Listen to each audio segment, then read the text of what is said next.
All right, folks, we are ready to go. It's 7:06. Thank you for those of you that have joined us. Appreciate you very much. Thank you for supporting and thinking of Stoughton Public Schools as we enter what I would consider one of the most difficult fiscal years in quite a long time. I'm Joe Baeta. I'm your superintendent of schools. I'm joined tonight with members of my team, but specifically Jeffrey Pickett, communications director, who's just here to kind of make sure that we're providing this opportunity. I do have a prepared statement, and then after that, I will fall to a Q&A period where you can either raise your hand or you can actually type in a question if you'd like. And if you'd like to remain anonymous, remember it's j_Baeta@stoughtonschools.org.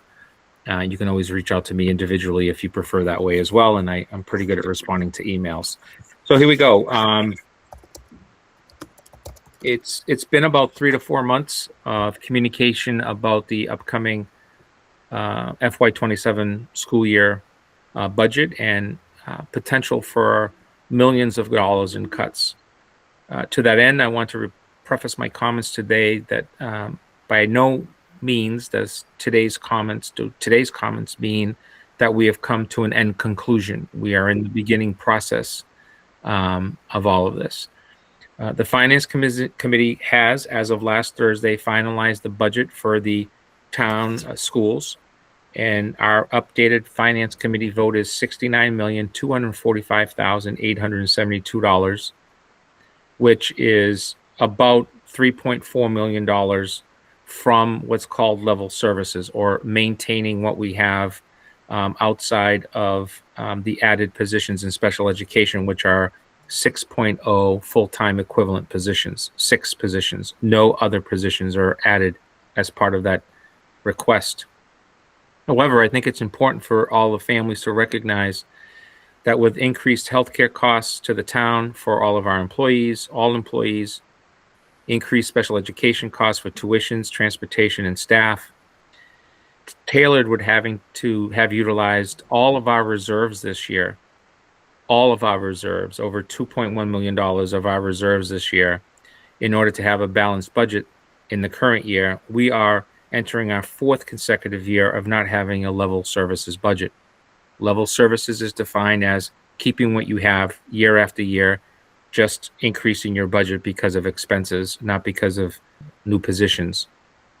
Added to this is the small state increase this year, the smallest increase we've seen in 6 years, $75 per student, or approximately $270,000 from the state, versus the prior 3 fiscal years where we received $2 to $4 million increases every single year. I want to repeat that again. Our state is providing the town of Stoughton an increase of $270,000 versus 3 prior years of the minimum of 2 and as high as $4 million. According to the Commonwealth, we have declining enrollment, and that is true, but we have to be factual about what that means.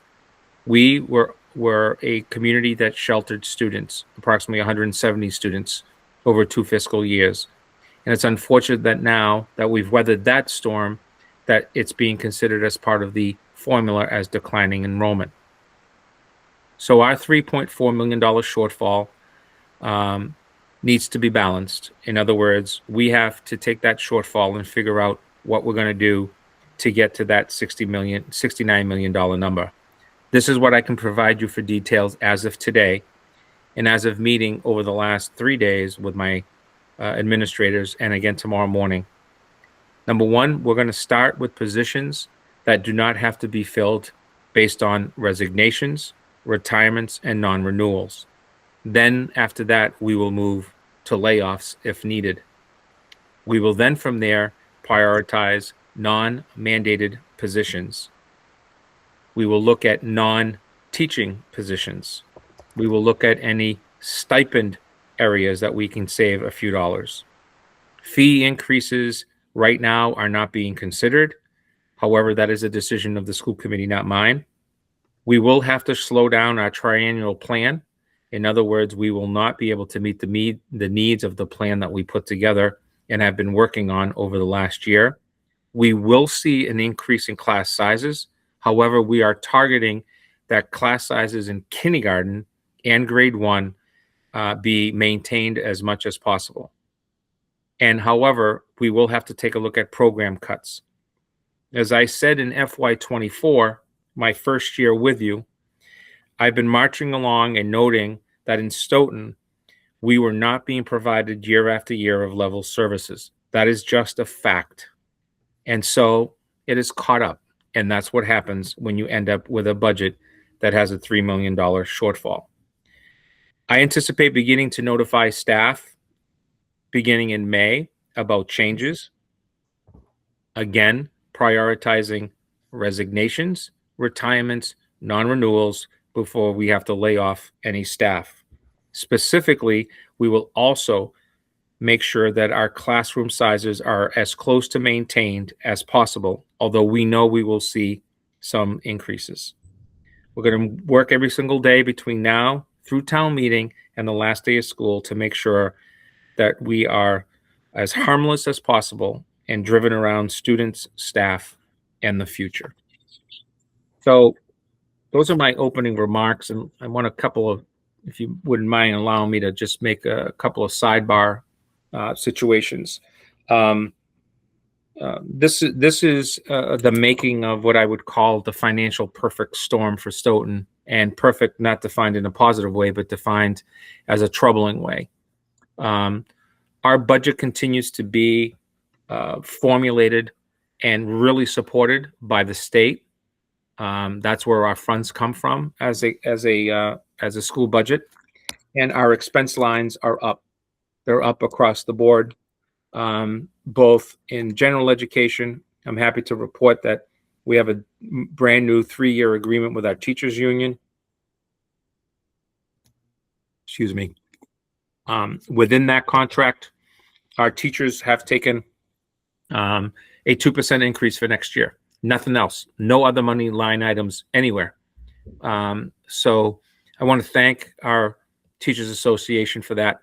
And I also have a tentative agreement with the administrators union, what would be the union administrators. We have a bunch of non-union like myself and others, but that union has also agreed to a number that's comparative with no other increases. So our fixed costs when it comes to those contracts, all other contracts, our administrative assistants, our custodial, and our paraprofessionals and hall monitors, those are all set for next year through prior agreements, and all those are coming in at what I would call fair amounts. What's really hitting us is our issue with having to utilize all of our reserve accounts in order to make it through this year based on the number of increases that we have seen. I'm also happy to report in a long-term way, the short-term effect is minimal, the long-term is significant. We've cut a deal with First Student, our bus company, about supporting us with our out-of-district students and having what's called a run cost versus a per student cost. In other words, if we need a van, there's a cost for that van, and that cost doesn't matter if there's 1 student on it or 6 students on it. It's the same cost, and that is a significant cost savings long-term of well over $1 million. And so we will see the benefits of that in the future. And then lastly, and as important, as we look to drive our decision-making process, please know that you have your school committee members, you have your town meeting, where the opportunity to have further discussions about the school budget will take place. I would suggest to you that in the next 2 weeks, right after the April vacation, is when we will begin to see, or you may begin to hear about positions being changed or people being moved within the rules and regulations of teacher contracts, or union contracts, I should say union contracts, just not the teachers. Once that starts to happen, I will have yet another public statement to make about what that means. We'll go through the town meeting process in May, and we'll have our real numbers at the end of May. And then prior to June 1st, we'll really know where we are in this entire process as we look towards September of 2026. Jeff, we'll take any hands that are going to be raised or any folks who that can unmute themselves if that's possible, or whatever process you've put in place. We do have a question so far in the chat. Okay. The question's from Melanie, and it's, is there a reason we'd look to layoffs before fee increases? I imagine I'm not the only person who would much rather pay more for lunch or the bus than see staff get cut. Right. So that's a great question. Please be mindful that fees are targeted to the areas that they're in. So I cannot use lunch fees or any type of food fees to offset staffing. I cannot use transportation fees to offset staffing. Those fees have to go directly into that, and be mindful that the number of fees that we currently collect are minimal because of the number of students that we do have the opportunity to take the transportation for free or no cost. So those are kind of the things that we have our hands tied to. So if, let's say, somebody suggested, why can't we raise lunch fees by $1? None of that fee can go towards saving a job. Those funds must go to the food services department. And oh, by the way, the food services department is doing very, very well. I wish I could take some of the money from the food services department and put it into the operations budget, because I would not even probably be looking at layoffs. That's how much money over the years we've been able to save there, but it cannot by law be utilized to do so. Hope that answers your question, and thank you.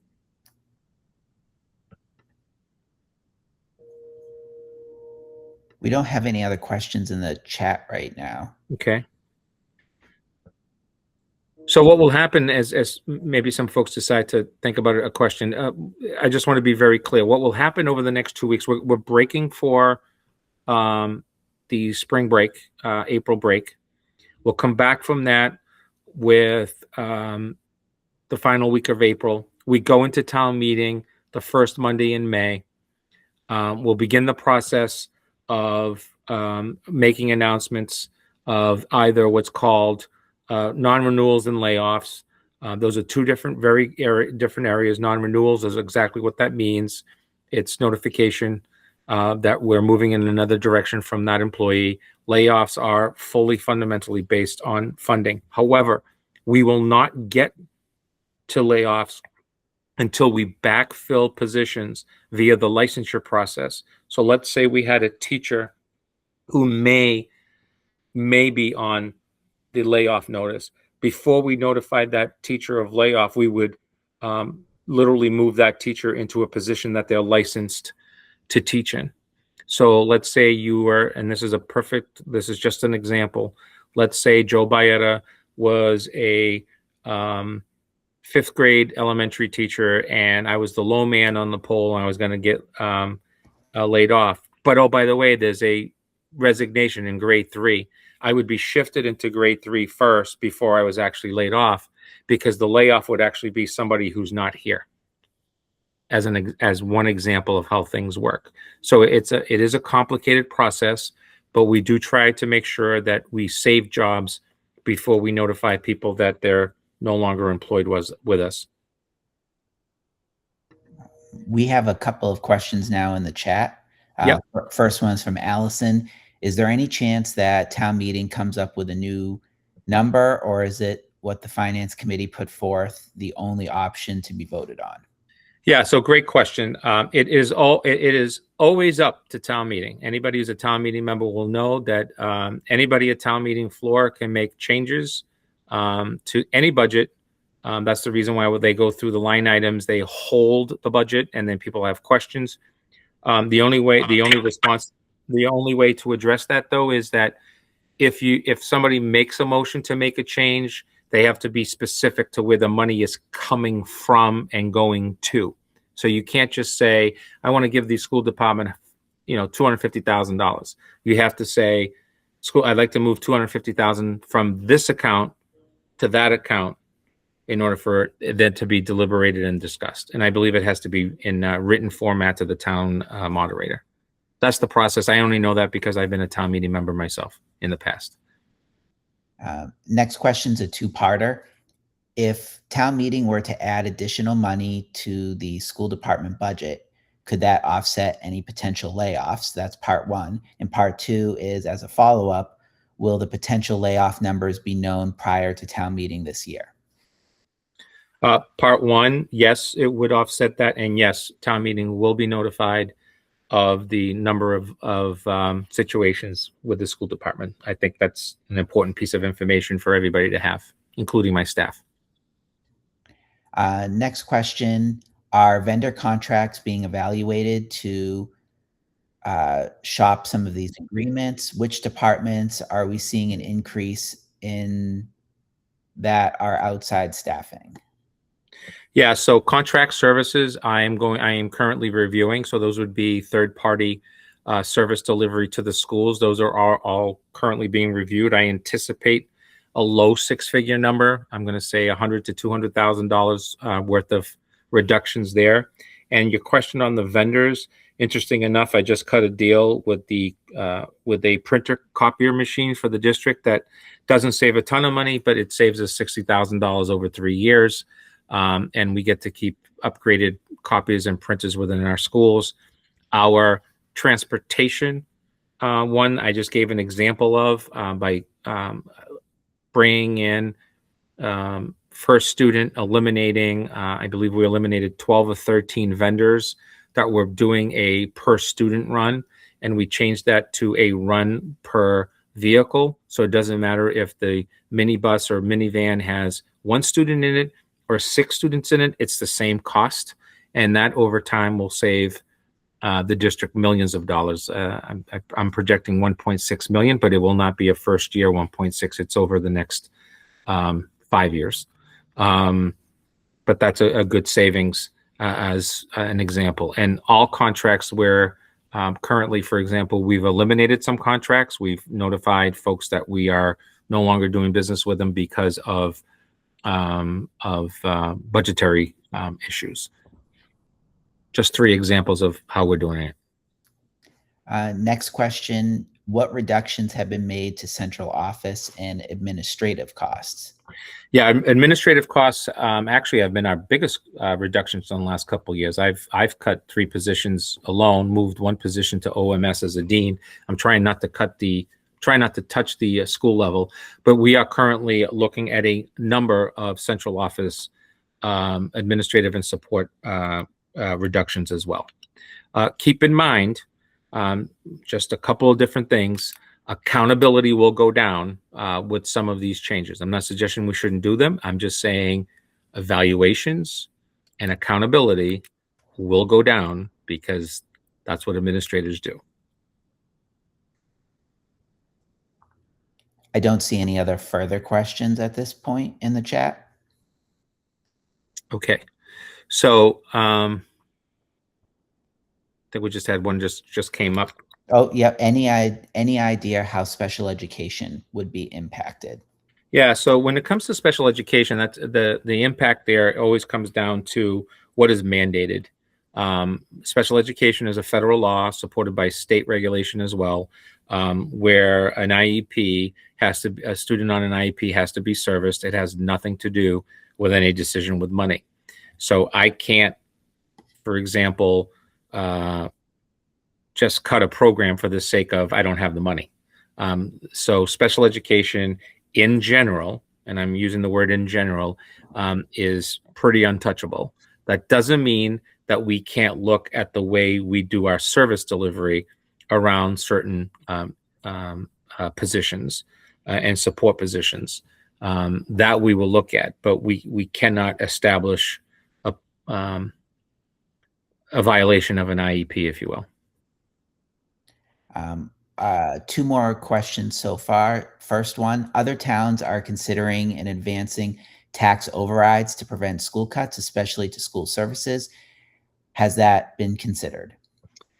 Overrides are not being considered, grounded on paying for the high school, paying for the fire station, and paying for a new elementary school. And the likelihood that an override would probably not have any chance of a success.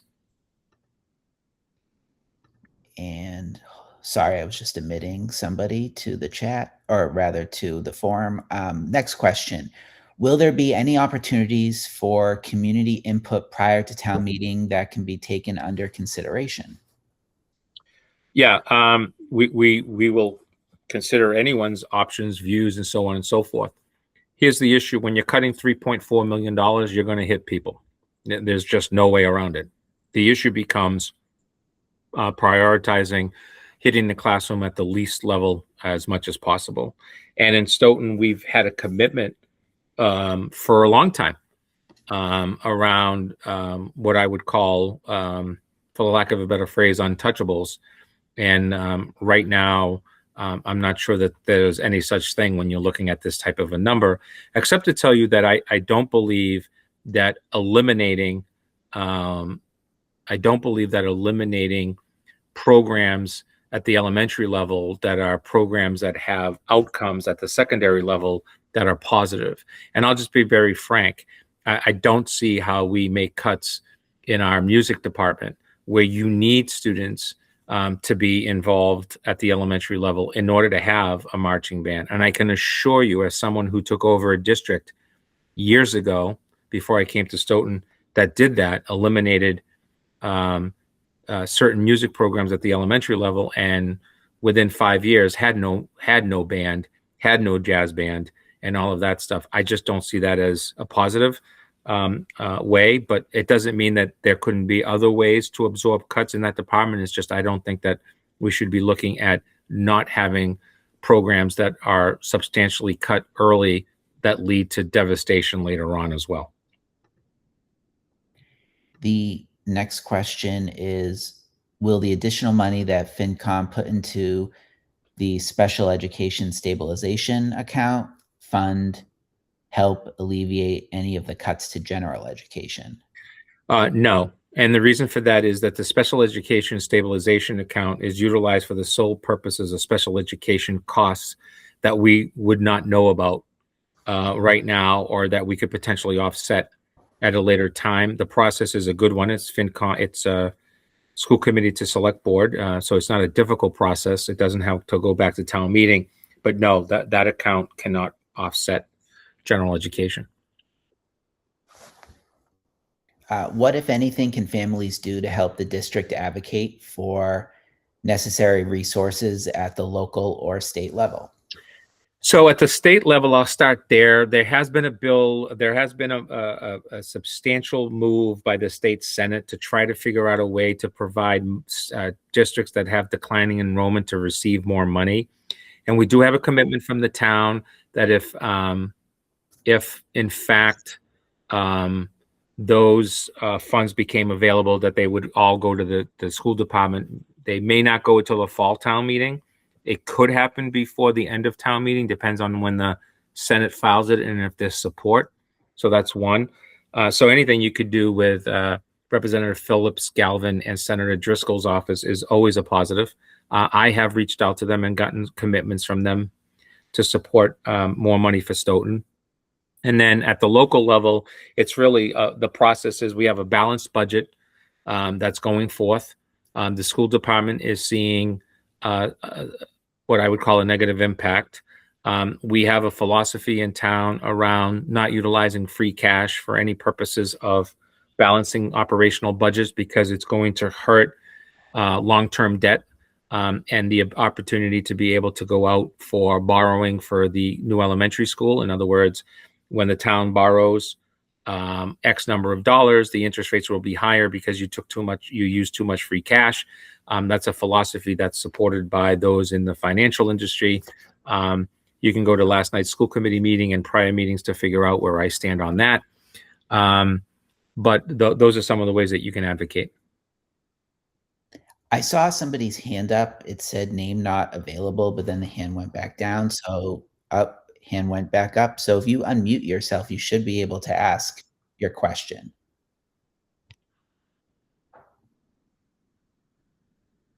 And if that doesn't work, please type it into the chat and we'll be sure to ask it. Hi, it's Armando. Hi, Armando. How you doing, Jeff?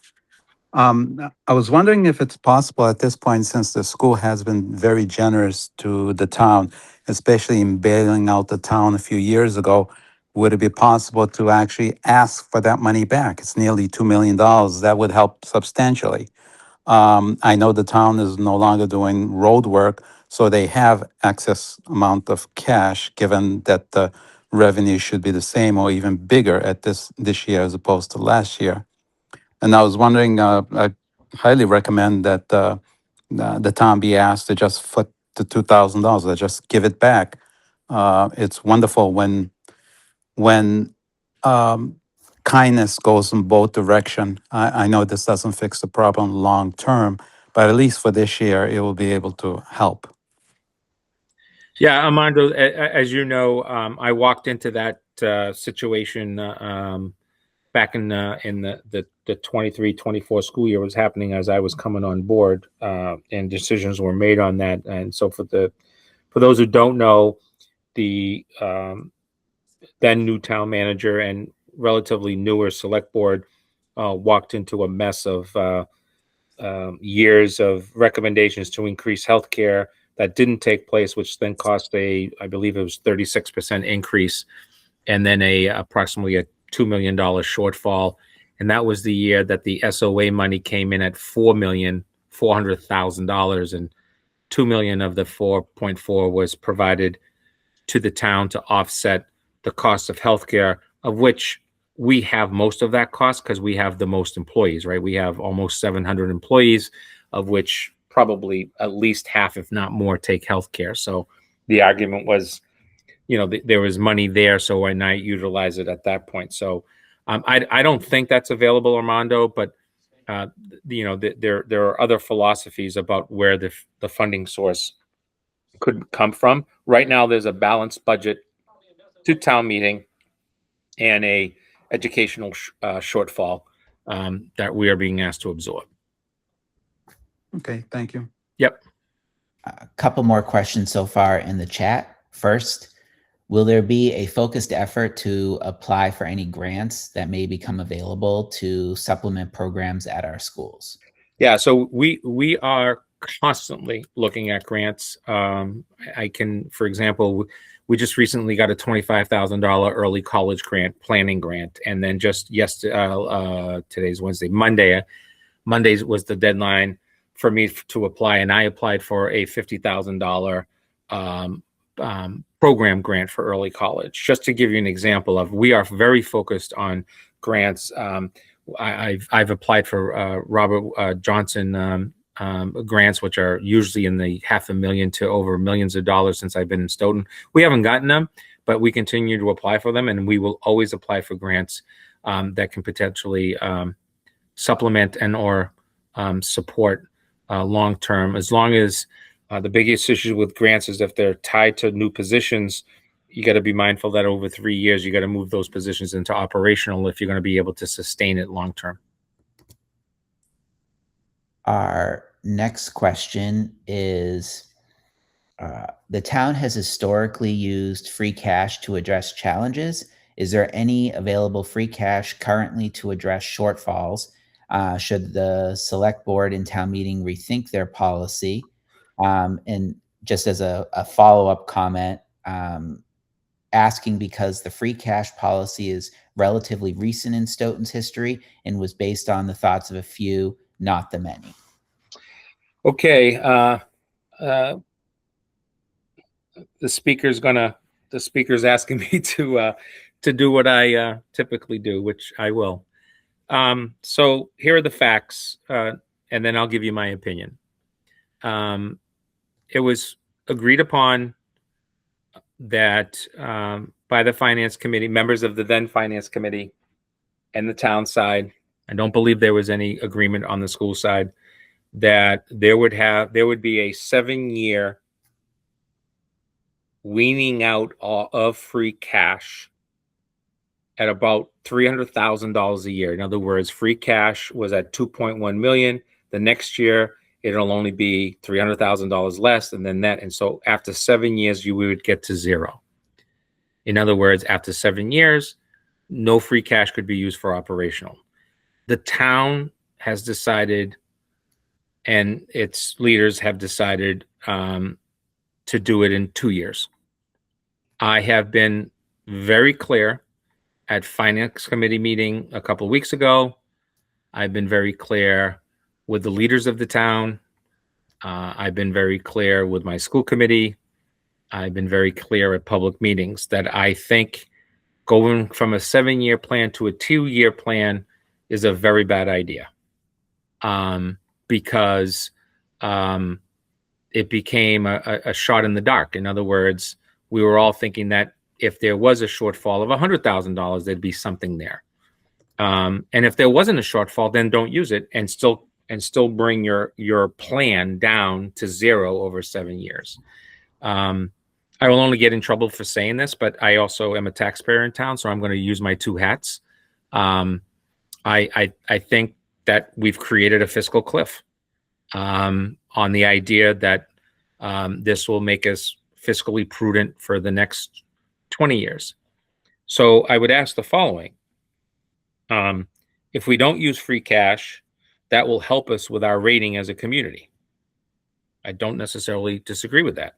Maybe it does. But then I guess the question would be, if you're using operational money and free cash for layoffs, isn't that the same thing? And doesn't that show that you can't sustain what you need? This is all driven around inflation. And so if you're not getting inflationary costs and budgets that can meet those costs, then this is part of it. But remember that this will definitely get me into trouble, but so what? You only remember how good your public school system is grounded on how good your community is. In other words, your public schools are defined by what your community believes is in its best interest long-term, not short-term, long-term. So I'll leave you with that. I've been a taxpayer. I am a taxpayer. I've utilized the system personally and as a family. I'm your superintendent, and I stick by the idea that laying off a bunch of folks, not by saying, oh, we're going to create a brand new world language program or a new technology program or a new STEM program. We're not asking for any of that. Just asking to maintain what we have. Great question. That one will get me into trouble. That's okay. Is there a 1-page or a slide deck describing the potential financial cuts to the school? Yeah, that'll be coming out early May. That'll be part of my presentation to town meeting, and I will share with all families in the entire community.